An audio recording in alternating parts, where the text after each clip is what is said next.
Welcome to Mindset Mastery Moments, the best growth mindset podcast recognized by Million Podcasts and ranked as a top mindset podcast by FeedSpot.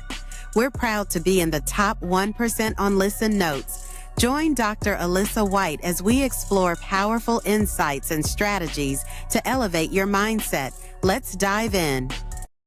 So then when we talk about inner blocks, so the acronym is GAIL, GAIL. So these are the 4 types of inner blocks. The bigger one is Gremlin, when you say like, I'm not good enough.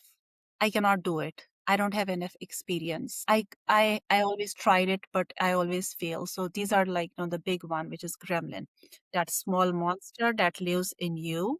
Then the A is assumptions. Like I couldn't do it past time. Like I sat with my boss. I asked for the promotion. They did not give me.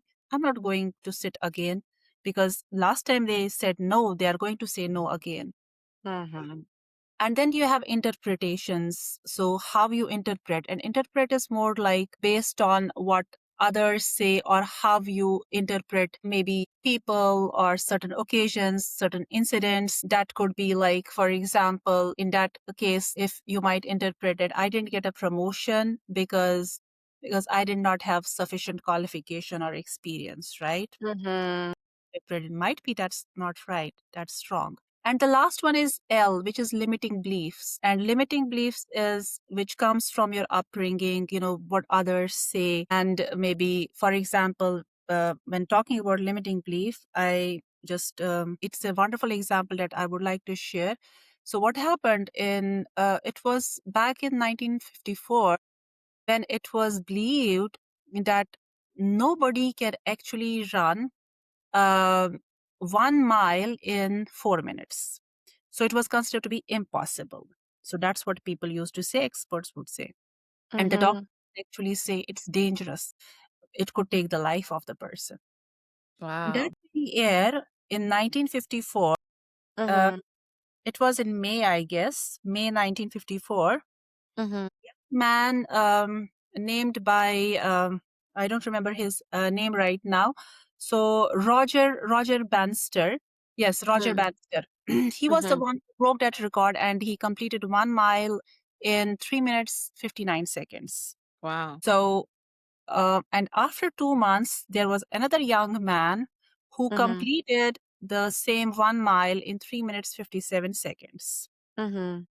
And after that, there were many people who followed the example, and this 4-minute rule was no longer the right one. So that is the example of limiting belief. When your doctor says or other person says, and you believe that it's true and it becomes a story.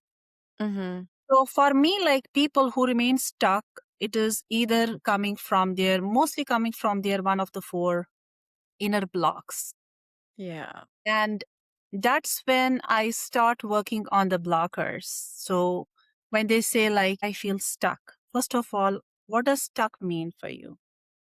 Right? Because the definition of stuck for me might be completely different than the one you have. And that's when we start going into those blockers, finding out whether it's like interpretation or assumption. They are not able to see behind the that wall and making them. So what I try to do is like, okay, what would be the other way of looking at it, right?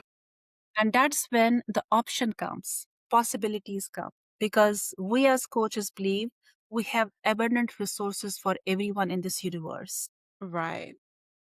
right? So we always have a choice. We always have possibility. We will remain stuck only until the moment we feel we don't have a choice. And when that curtain is drawn and they see we have a choice, that's when they start opening their wings. And now they know we can fly because we have the wings. Right. Wow.